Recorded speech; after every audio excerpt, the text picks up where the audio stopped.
Actually, you are correct. I was in Burkina Faso. And remember, these people you are bringing. First tell you a story. Yes. I was in Burkina Faso in January to February on the invitation of the president, Rwagweri. That's good. You know, he's a great Pan-African. His handlers took us to hear what you see here as the national theater. They took us there to theirs. Yeah. You can imagine where we are seated here at Nyumbani Hotel. Yes. Up to YC. Yes. You are moving in creatives. You are moving in creatives. You find young boys like this one. This one doesn't even know how to ask for school fees from me. No. You enter his shop. He has crafts. Each, like now these ones. This one, Ugandan money. It's like 50,000. But he has how many of these? And in a day he sells how many of these? Then you see these trophies they normally give to these golfers and football and so on. These boys are making them, mechanically. Mechanically they are doing them. That's why they are buying them. Burkina Faso here. There is a lot of imagination. There is a lot of work. The young people. Most of these young people in Uganda, these ages, you find them on TikTok from morning to evening. Receiving the guests. They are calling it tourism city. Yeah, they are calling it tourism city, yes. There is no craft in the center that is competitive from the local communities. Even those who have tried to put the local craft, they are not competitive in terms of the product. The Pan-African Pyramid Show with the speaker Andrew Irumba. This is a special edition with my elder brother, my senior comrade Stephen Rwagweri. Stephen Rwagweri is the CEO of African Continental Crafts, and he's actually the founder and CEO. He will be telling us what this means in context. But I also know Stephen Rwagweri as an intellectual from Tor. And I know Stephen Rwagweri as one of the founders and director of Ngabu za Toro from Tor. Yeuka Matoki.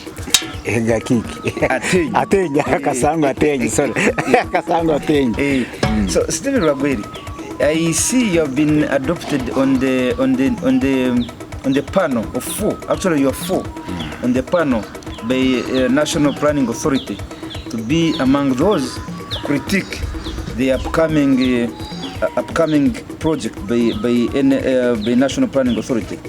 And here is, they say, Stephen Rwagweri is an adopted member of the constituted panel of 4 experts. He will be a discussant of the presentation of National Planning Authority, NPA, on the position of creative industries in national planning in the 14th National Development Policy Forum to be attended by Uganda Cabinet, relevant committee of Uganda Parliament, technocrats of the line ministries, and relevant national agencies on 15th April 2025 at Kampala Serena Hotel. Maybe let's begin with what African continental crafts do before we reach to this. Yes, African continental craft is an early stage social enterprise, and it is promoting a new innovation in artisan sector. A new innovation? No, yes. There is something new in the sector which we have designed, which we are calling traditional artisan inclusion. And this is to reclaim our traditional creativity and imagination, and to adapt them to the current development, to the current market, and the socio-economic transformation of our communities as African people. Yeah. So, Comrade Rwagweri, I also know that you were selected as an expert on the UNESCO as a cultural expert. You are an expert on the UNESCO Committee on Culture. Yes, UNESCO, that is the United Nations Scientific Education and Cultural Organization, has got that bigger sector How did you reach that of culture. that roadmap? Okay, so how I reached there, that bigger sector of culture under UNESCO has about 6 conventions, and one of the convention is 2003 convention for the safeguarding of the intangible cultural heritage. And under that convention, over the years, UNESCO develops experts whom they call global facilitators. They groom, they train, they promote the experts who can be deployed in the member states all over the world to facilitate the implementation of the convention, to provide expert support to the member states, and consultation support to member countries. So they train us, they promote us, they publish us, they profile us on the website. UNESCO. So you're on the UNESCO website right now? Yeah. If you went to UNESCO website, you would find Rwagweri? Yeah, you'll find if you put in Rwagweri Stephen. Yes, and cultural facilitators, a global network. We are only. How many are you from Uganda? The entire group from the whole world, we are 243. 243, and out of those from Uganda, we are 3. 2 of us are living in Uganda. One of our colleague is living and working from other countries, but he has origin here. So we are about 2-3 there from Uganda. What an opportunity. So in the entire Ugandan population, you are only 2? Yeah, in that group. What does that mean, Mr. Rwagweri? To be on the UNESCO website and to be on their committee as a consultant on culture, and to be chosen from the 49 million people in Uganda, you're only 2, and you're among those 2. What does that mean, and what does it bring on your table and your career?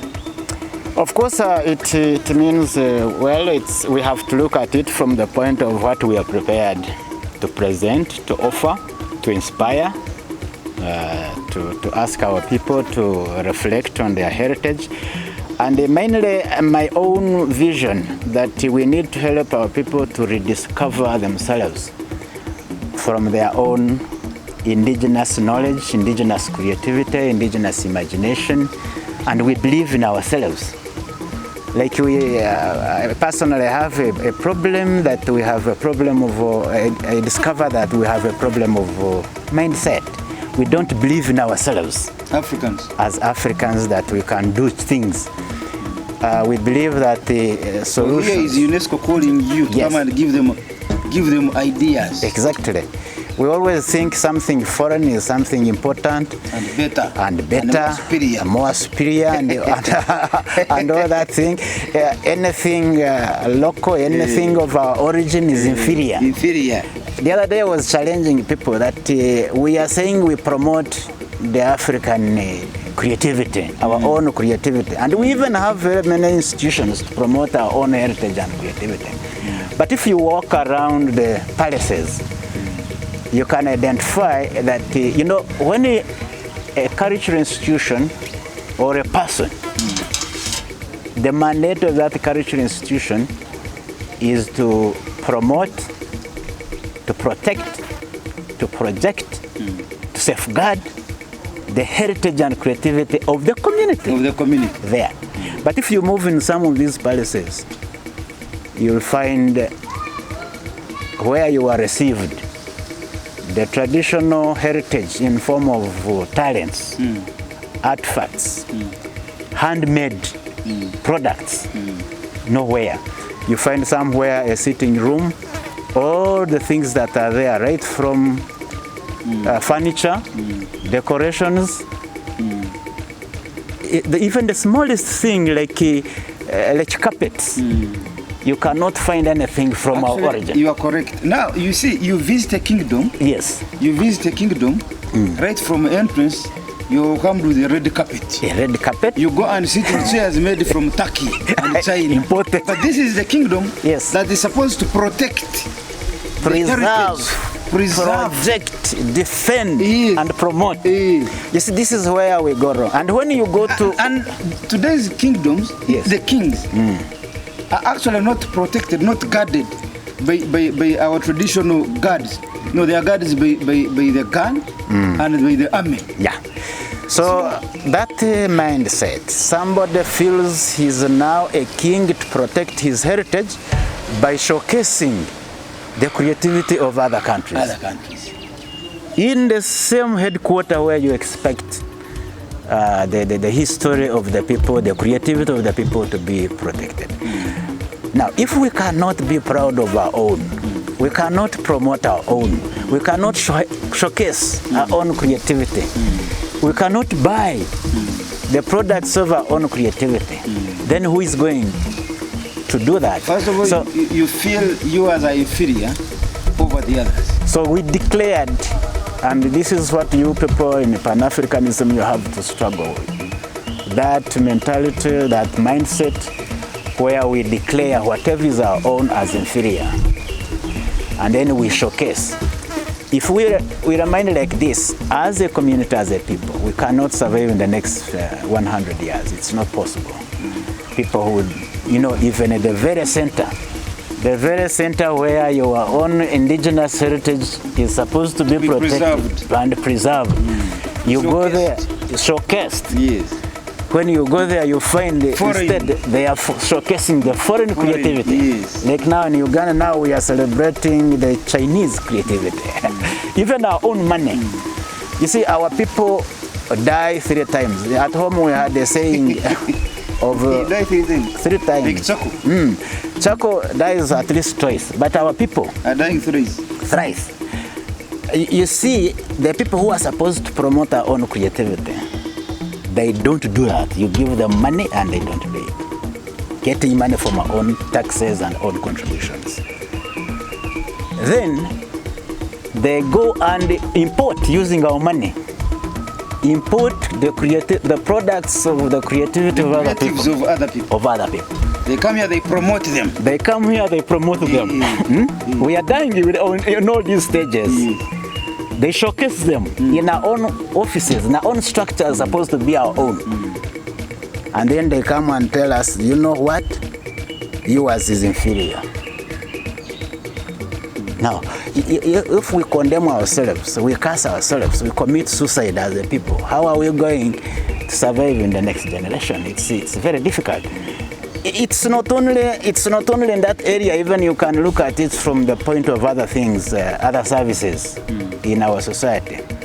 You find you elect me as a leader in your district, and you give me your money and mandate to go and build a good hospital in the district.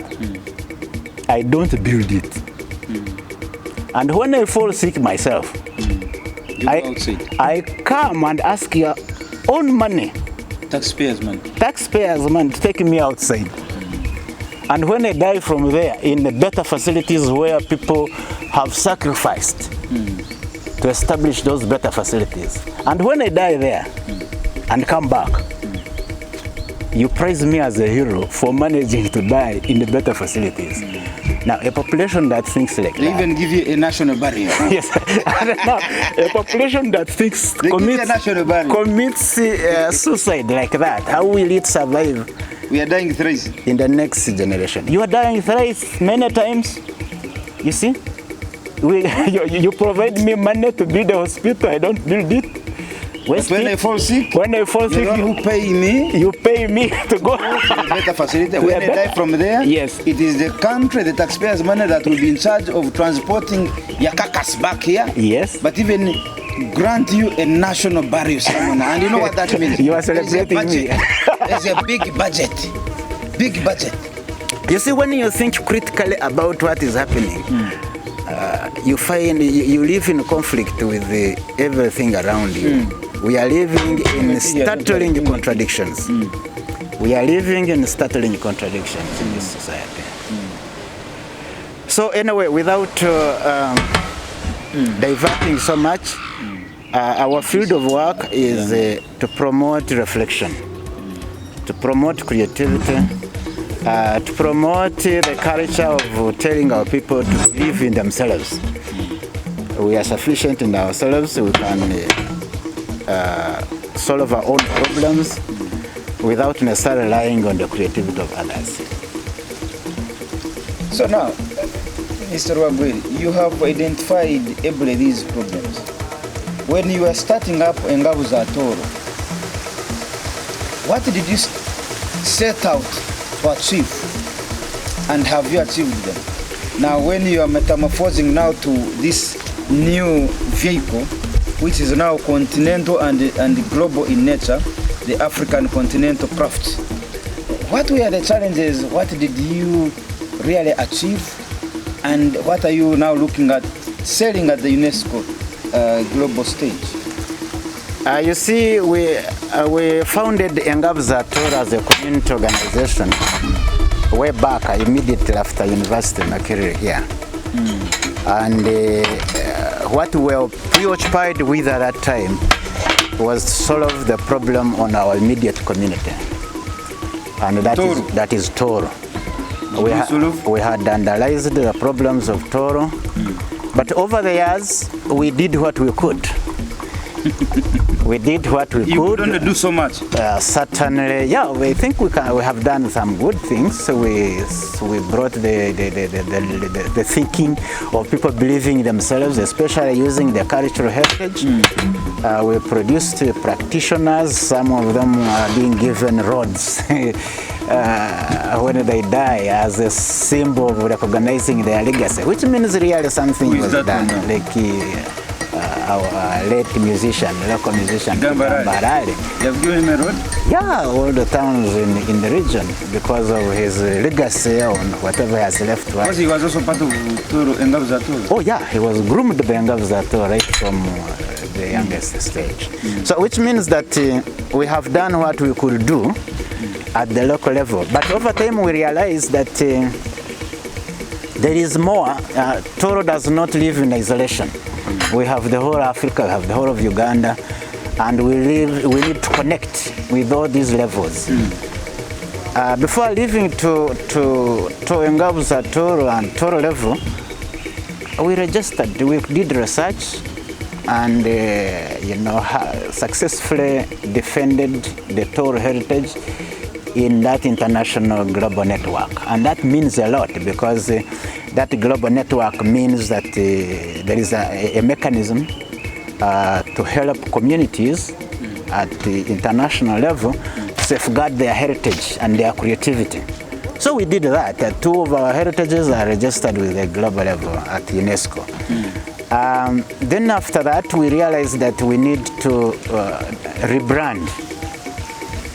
We cannot keep, when we keep at Toro level, Engavu za Toro, and we cannot reach many communities within our neighborhood. You had cocooned yourself in a certain small community called Toro. So we get kind of... You are supposed to think broadly. Yeah, we are supposed to think broadly. We are supposed to talk about African issues.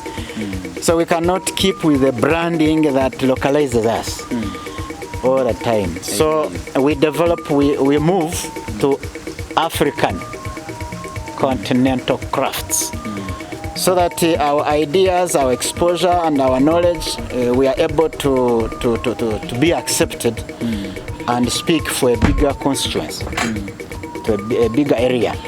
So that's how we brand, we create a new brand. Now we also were developing a model, what they are calling innovations. Innovations, by their definition, they are supposed to scale.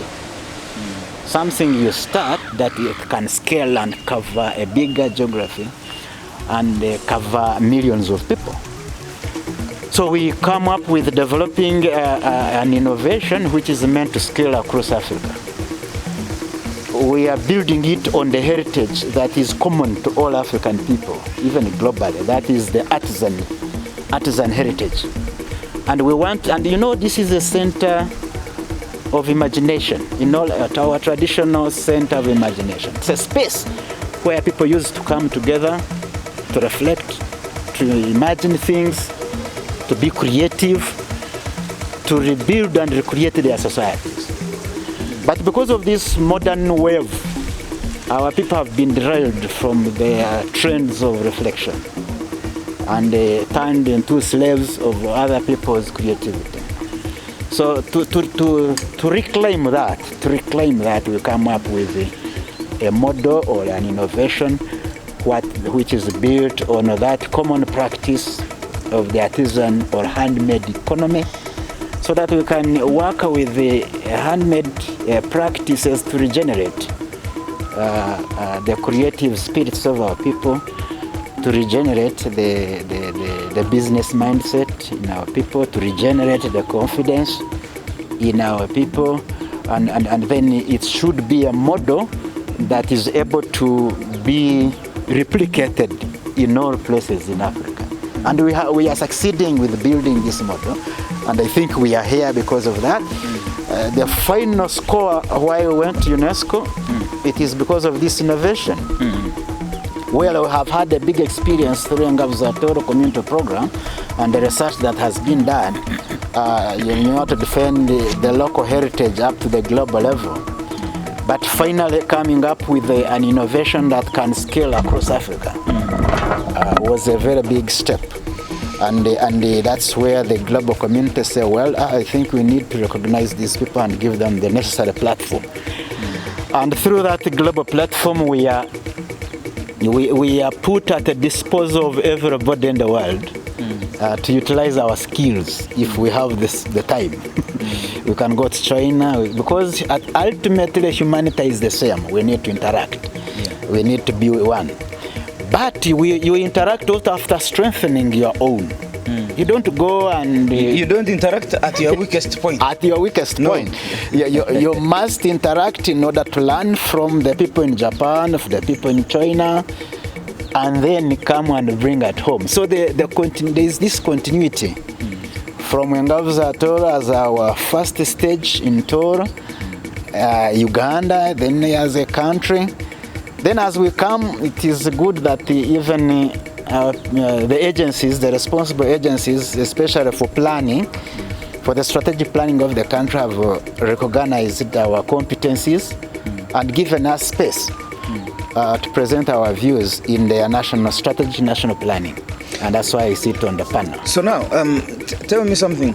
You're coming on the panel. You have been selected, 4 of you, to be on the panel to critique the National Planning Authority projects, especially on the artisan industry. Give me an insight on that. Give us a picture. What that means, the challenges, and what you see. Well, that is a new stage where we have not taken much time yet. And I think from all these experiences, that's where we are selected to join that panel. And we also thank the people of Toro. You see, we are told that the National Planning Authority carried out a survey around the country to identify people who can be points of reference in terms of national creativity of the population. And when they reached in Toro, the people of Toro made a very strong case in our favor. And they looked for us, or for me, to be on the panel. Now, what does this mean? It is not a project, it is a planning. The mandate of National Planning Authority is to help the country do strategic planning. They don't execute projects. They think. They think and design plans. Like now we are talking of the 2040 vision, the vision 2040. So within their mandate, they have certain planning phases and planning mechanisms. So they plan for many sectors affecting our population. And I think now they have come to realize the need to plan for artisan industry. Not artisan industry, what we call creative industry. Creative industry is a broader thing. It involves a lot of things: journalism, writing, performing art, content crafts. Creation, crafts, everything. Creativity, human imagination. And a society which kills its creativity, it dies. It cannot survive the next generation. Because which kills its imagination. Yes, it's imagination dies. Yeah, dies. It's creativity. Yeah. You see, you cannot kill your own indigenous, your own natural potential to imagine, to recreate yourself, because you are going to become a taker, a buyer of other people's creativity. Then you as a society, you cannot survive. Like those examples I was giving you. So for me as a practitioner in this field, the country has delayed really to recognize this industry as very important. You go to Europe, everywhere, you think that the solutions to our problem will come from there, in the name of bringing investors to come and build one factory. But you suppress the creativity of millions of your citizens. Who would have built many factories? Yes, each person can build his own industry. It's through the naturally determined. Actually, you are correct. I was in Burkina Faso. And remember, these people you are bringing. First tell you a story. Yes. I was in Burkina Faso in January to February, on the invitation of the president, Traore. That's great. You know, he's a great Pan-African. His handlers took us to hear what you see here as the national theater. They took us there to theirs. Yes. It's called artisan industry. Theirs.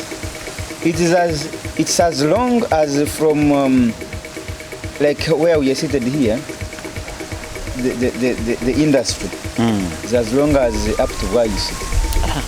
You can imagine where we are seated here at Nyambani Hotel. Yes. Up to Vice. Yes. You are moving in creatives. You are moving in creatives. You find young boys like this one. This one doesn't even know how to ask for school fees from me. No. You enter his shop.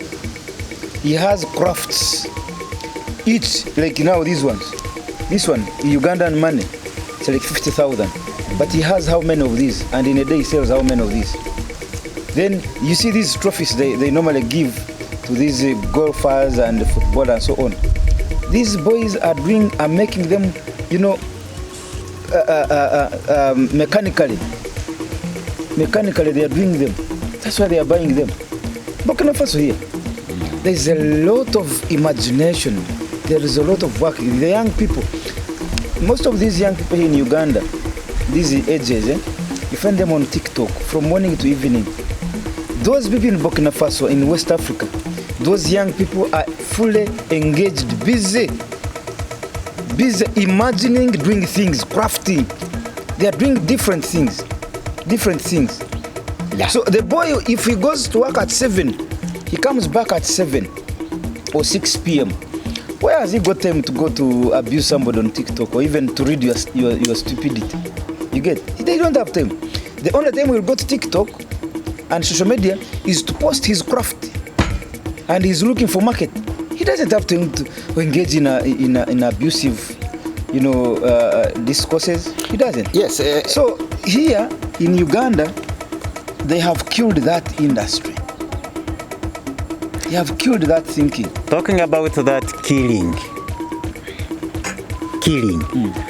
it's really a very big topic. If we explore it, it is really pathetic in our country. But let us speak.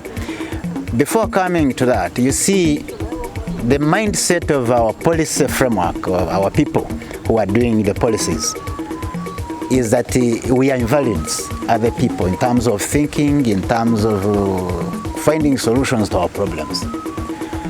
Therefore, they must rotate around the world to look for investors to come and build a factory here so that you give us jobs. And when they get one, they are very happy. They call us, the media come and cover, I've got an investor. What? Now, that one investor will come and build the so-called factory. Yeah, that's very good. And in the name of providing jobs, all your population are going to provide cheap labor to that industry and become slaves in that industry. They are going to become employees, not employers. Yes, and these are the people. There is no society which God created that did not have its own potential to determine its own destiny, especially through creativity. That's why you see that this handmade economy, this creative economy, is natural in everybody. It's natural. Nobody, we don't get those skills from schools.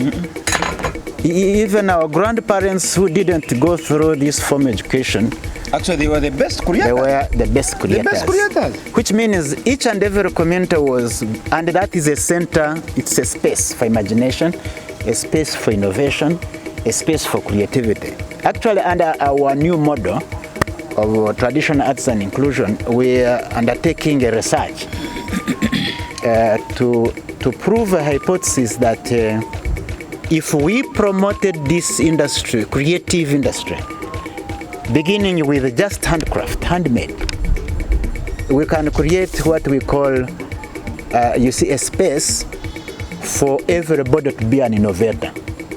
Because that innovation is creativity, is imagination, and that's where it starts. Which means all of us, God created us as creators, innovators.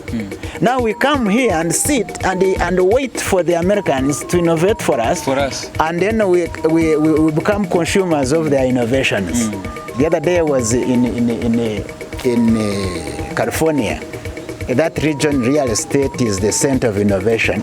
Of all these technologies, the watch, the whatever, all these technologies we are enjoying, the computers. They sit in Silicon Valley. It's the center of technology. See now, America has Silicon Valley, where thinkers sit. Yes. The Zuckerberg. Yeah. Where is the Silicon Valley of Africa? Of Africa. What is the Silicon Valley of Uganda? Exactly. Mr. Steven, what did Trump say in his speech? Really, Trump hit us so much. I felt a mix of anger and happiness. The statement was so insightful and at the same time very annoying. The man said, "You see, when others are busy celebrating great preachers and politicians who speak rhetorics, for us, we are celebrating innovators. In America? Yes. We are celebrating explorers. In America? In America. We are celebrating designers. In America? We are celebrating, entrepreneurs. And that is why what others call impossible, that is what we do best. Trump. You keep with them, America shall remain great. I saw here last month. Yes. Last month here. Yeah. I saw a head of state coming to commission the church here. Here could be here. Yes. You know this one. Multi-billion church. Yes. And he praised him. Exactly. If that was a factory, how much money would be coming from that? But the point. But now, it is that one man that is extracting more from the poor, building multi-billion church that is even going to continue milking from the poor. If he had spent multi-billion shillings on constructing a factory, it would produce that money. By way of giving back jobs. Now, how many jobs that church give? So, he is correct. Yes, my point would be, to what extent does that church enhance creativity of the population to rediscover themselves and create their own economy, or it kills? That is one angle. Yes, that's what it kills. Yes. So that is where they cause. And the point here is that any society which undermines, does not set up policies to promote the creativity of its people, it will perish. It will not survive in the next 100 years. Of course, surviving of a community it's not that the world will disappear. No. The resources will be there, but occupied by others, people who are thinking. Thinkers will come and occupy Uganda. Yes, they take the resources, they give you jobs. You work for them. Like it happened long ago in Africa. You become slaves. Thinkers came here and conquered us. Exactly. When you don't encourage the creativity of your people. And the worst of it... I want Rwagweri to see, imagine how many young people on Friday and throughout the week, some of these churches, Catholic, these Protestant churches, they pray Monday to Monday. I want you to imagine how many young people's creativity is simply arrested and kept there. It is arrested. And the leadership of the country simply, praises the leaders of those churches. You have in Rwanda, it is different. I was in Rwanda. Kagame does not allow that. Kagame cannot allow you to do that because he thinks if Mr. Rwagweri have kept here 100,000 young people here, praying for them, telling them solutions are coming when they are not coming. In the evening, those people are going to break into people's homes and steal. They are not coming to steal you. You have security. They are going to steal their neighbors. Number one. Number two, the country tomorrow is going to have a burden of looking after them because they are not. Government is not earning from them. Instead, the government is spending on them. You get it? Exactly. When they fall sick, they will want to go to the government hospital.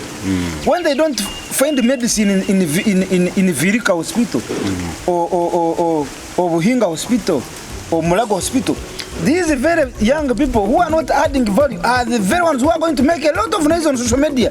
That can you imagine? There is no medicine in Mulago.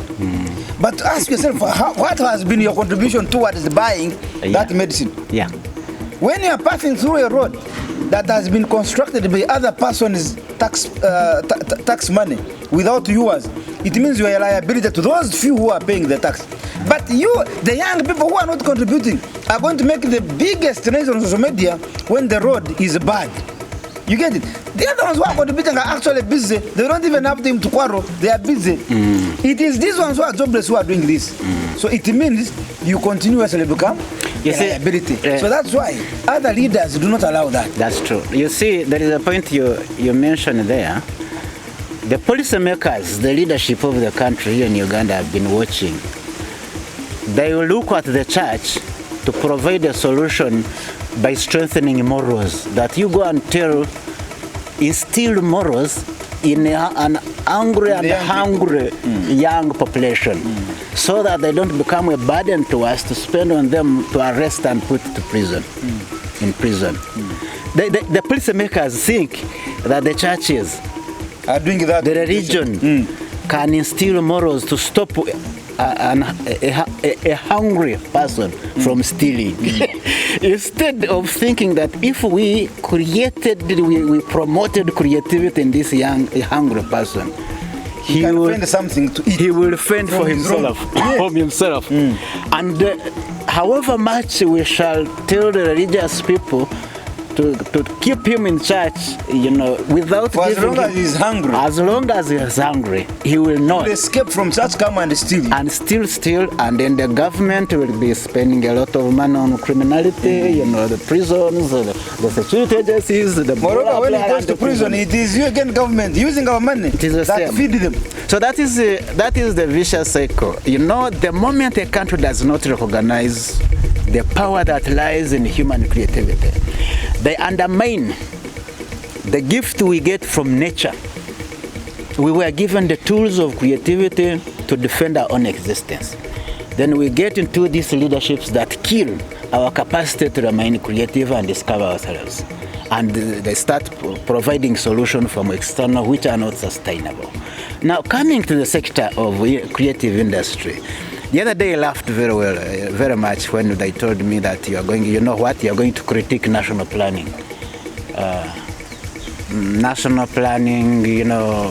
Proposals on creative industry. I was happy, first of all, because that is the first time I'm hearing that this, creative industries are coming on the agenda, on the policy agenda, which is very good.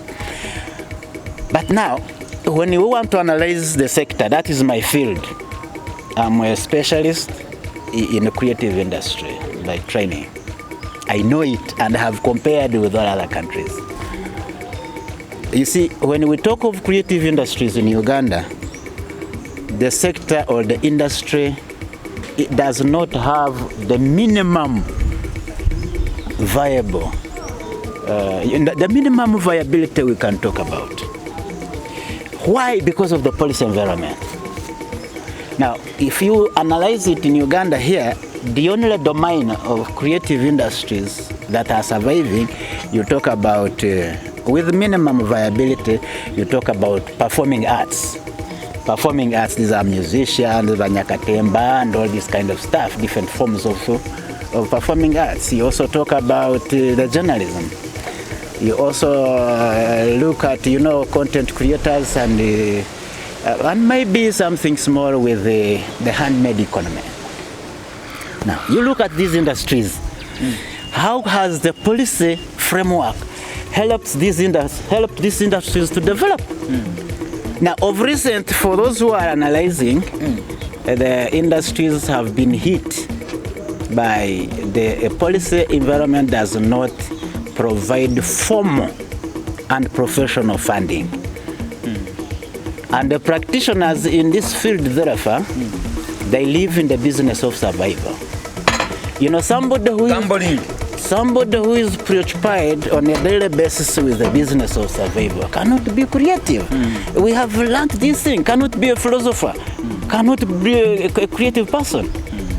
So therefore, the government must prioritize resources to this sector. Resources which are not, which are formal. You'll go there that they have no conditions. You'll go here and get resources, you'll go here and get resources. But now, these sectors have been hijacked and captured by political expediency because they are looking for survival. And in the end, they compromise what can come out of this. Even, the sectors are progressing according to the political trajectory of the country. And in the process, compromising and distorting their natural power of being creative objectively. Because there is no policy, the policy has not protected them from political exploitation. You see, look at this. When we are talking, in the topic they gave me in this conference, they talk about, I focus more on how can sectors, coordinate, build networks and coordinate. This is the field where I have been. People industries coordinate right from community level to national level to transnational level to the global level. And I have been at UNESCO global level and I have seen a lot of domains in creative industry. Having some global networks. But you cannot bring chapters of those networks here because in the first place, those networks don't exist here. Those domains don't exist. Dance, you are seeing that word dance, can be subdivided into so many domains. There is music, creative dance, there is blah blah dance, so many. And all these dances are domains of creativity. But in our case here, you cannot have them. So the number of domains in a particular society depends on the level of civilization of that society. So here we have very limited domains in the creative industry. But even those limited domains, the policy framework has not provided them the necessary independent, objective, and professional funding.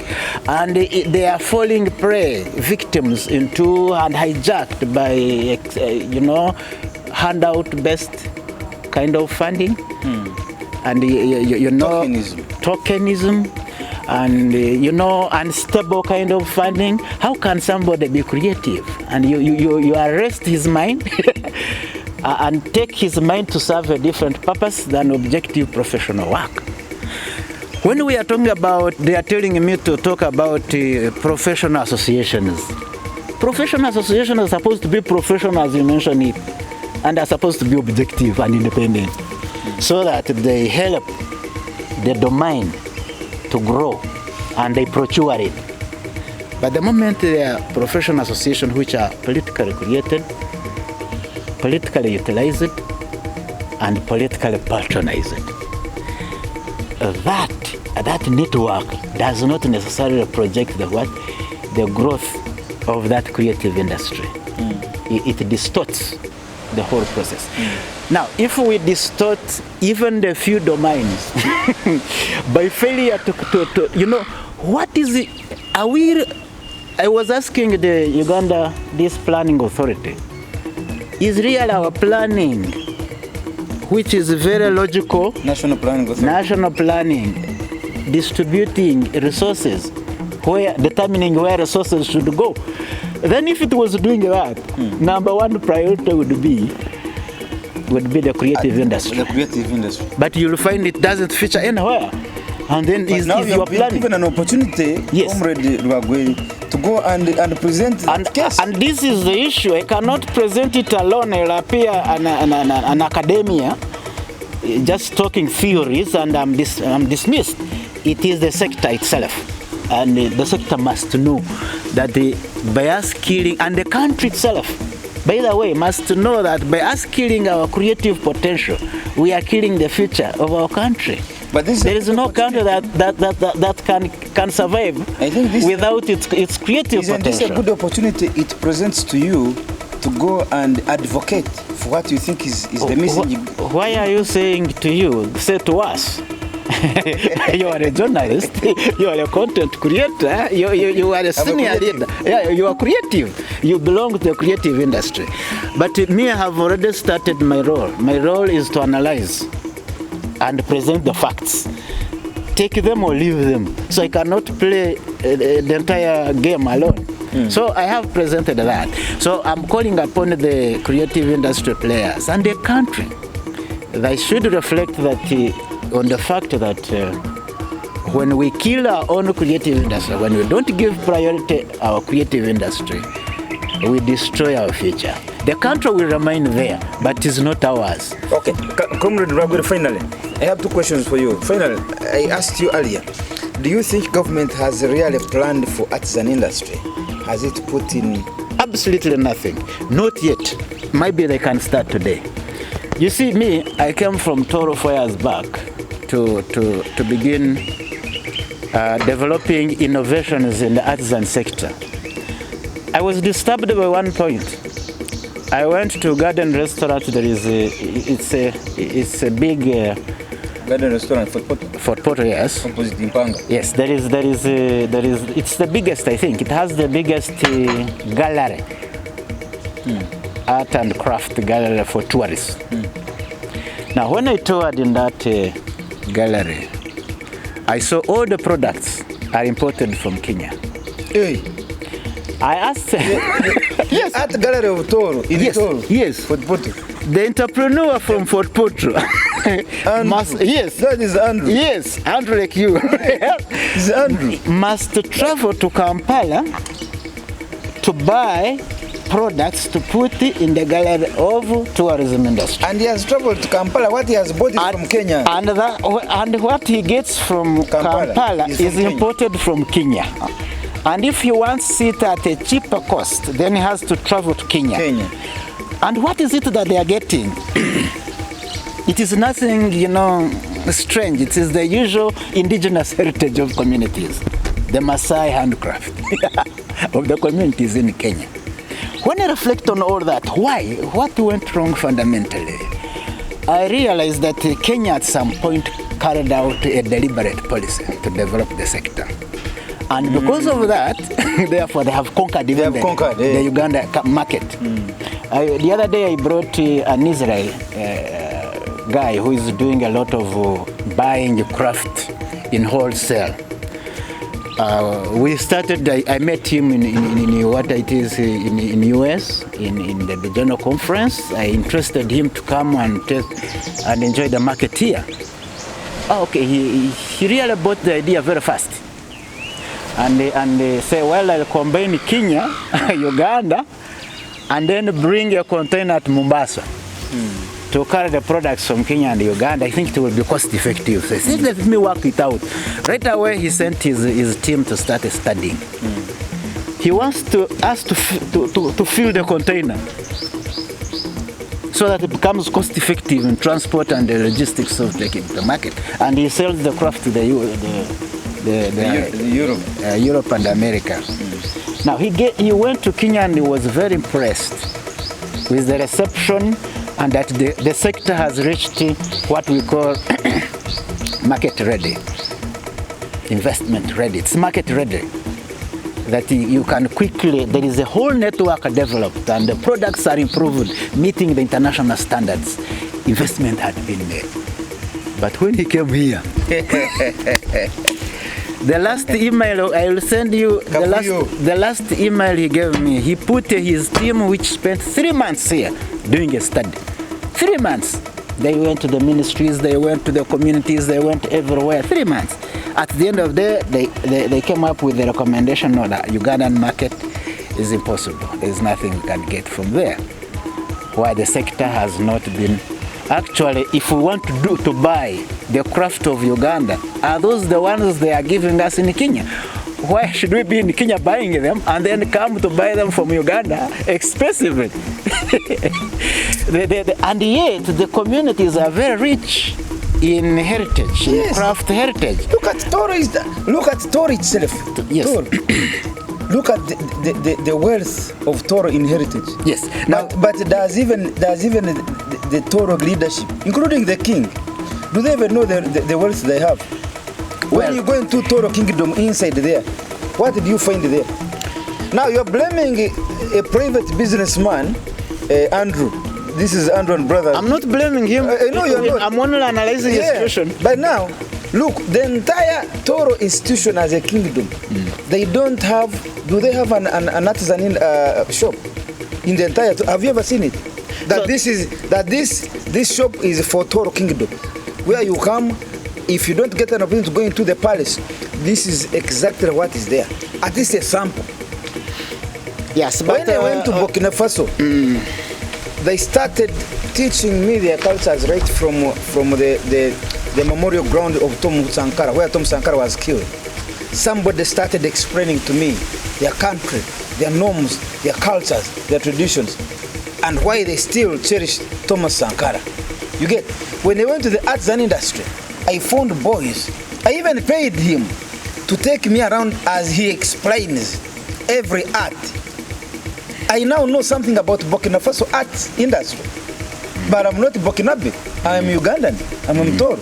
But I know more because I went and somebody had been designated officially to explain to visitors like me. I can tell you, I now know. People are so much, the Burkinabe are so much attached to their cultures, to their traditions. That's why even when it comes to fighting for their own, when you hear self-determination, Traore and Thomas Sankara doing whatever it is because they have the support of their people. People are willing to die for who they are. Here I have to convince you are going to die for who you are. I have to pay you. I have to pay you for who you are to defend yourself. Yes, by saying all this, we are not really pointing a finger at anybody. No. We are only analyzing. Being realistic. We are analyzing a situation as it is. And the challenges affect all of us as a community, and if we are to rise to the times, we have to identify our role, all of us as a community. You see, when the community, what exactly you're saying about, Toro Tourism City, selling products from Kenya, handcrafted. And yet, that region alone, around the Rwenzori. Toro. Yes, I have, I'm a cultural researcher. There are very many tribes with very rich heritage in terms of all these craftings. But in a tourism city, receiving the guests... They are calling it tourism city? Yeah, they are calling it tourism city, yes. There is no craft in the center that is competitive from the local communities. Even those who have tried to put the local craft, they are not competitive in terms of the product quality, because investment has not been there. Some people have tried. We have like Toro Craft Center, whatever. When you go there, they are simple. The community has not been helped through policy and funding to develop, the product stuff in the area. So, and in the end, it is the country which is failing. It is the country which is losing when we are doing all this. So this is the kind of a campaign we need to open up. And the bigger point to focus on is the point of policymakers. These people, when they sit in parliament, these people, when they sit in ministries, what kind of policies do they develop? How do they say that, you see, you are going to save a community by only making it a market for other people's creativity? And even you go international that, you know, we are cultural people, we have restored the kingdoms. Kingdom, whatever is natural, whatever is traditional, has been pushed to only rituals, which rituals are also dying. I was telling you, you go and do your own test in one of the kingdom palaces you visit them. You will find from the door, as you say, you are welcomed by red carpet, which is imported. Not a mukeka, the traditional mat. You go on the wall decor and everywhere. There is nothing that is local that reflects the local technology, the indigenous technology. Now, if you want to see the artifacts and the traditional crafts, then you'll ask to go to the huts, to the ritual huts. That's where they have been pushed. For rituals? Yes, for rituals. Which rituals are also dying because they are no longer vibrant. They do not, I mean, some of those they are performing them in order to be there, to exist as a justification, but not really they are vibrant, that they are spiritually, people are spiritually connected. You can see. Now, the traditional, even at the center of the heritage itself, the custodianship of the heritage, you will not find the heritage being defended. You will also see that the symbol of the heritage of the community can only be praised if he showcases the heritage of the Chinese. Then they say, oh, we have a great king. we have visited the king. He's seated in the creativity of the Chinese. Very expressive. He's a great king. They're clapping. He's a great symbol of our heritage. Yes. Now, a society that thinks like that, how is it going to survive? Anyway, we've run out of time. As a wind up. Before I visited Burkina Faso, President Traoré sent me a delegation. 3 people, they came just clandestinely. When they reached Kenya, they gave me a call and they told me, our leader has told us to meet you. Our meeting should take place at a symbol of heritage in Kampala. We don't want to meet you in a hotel, 5-star hotel, Serena or what, no. He told us to meet you at where there is cult, symbol of heritage. Do you know where our meeting took place? This lady came and told me, I'm at Kasubi, come and find me. She didn't even tell me let's meet there. She first reached there. They took her through. After realizing that there is a symbol of heritage and culture, then she called me and said, come and meet me here. By the time I entered, they found her seated in front of the hut, one of the huts in Kasuri Tombs. That's where our meeting took place. That was the delegation from Traoré, the Pan-African from Burkina Faso. When I was going to Burkina Faso, I went with my traditional bag, a kasao, a small bag, made from our rufunzo. You know these traditional bags? Yes, please. When I was coming back from Burkina Faso, I reached Addis Ababa. When I disembarked from the plane from Burkina, Niger to Addis Ababa now to get another one to bring me to Chugali, then Kampala. As I was reaching in the supermarket to take something, Ethiopians, 2 ladies, fought for my bag. That local kabag bought from Mpanga market. Mpanga market, I don't know whether you have ever seen me with that kabag. They fought for it. They said, we've never seen this type of bag. We've never. It's so unique. Please give it to us. Do you want us to pay it? And I said, no, don't pay for it. I'm going to give it to you. They were so happy. I exchanged it, gave it to them free of charge. They were so happy. You see the uniqueness. That bag, you cannot get it unless you come to Toro, or unless somebody picks it from Toro and takes it to any part of the world. You get it? But here, when you're looking at how Batoro look at it, they do not give it the respect that it deserves. You get it? When I took it to Ethiopia, these women said, we have never seen it. It is so unique, so beautiful, so good. I gave it to them. But they've been passing with it here on the streets of Kampala. So they don't see any. In fact, some of them have started saying, Irumbo Limurogu. That's true. That's what happens. Irumbo Limurogu. They don't know They don't know.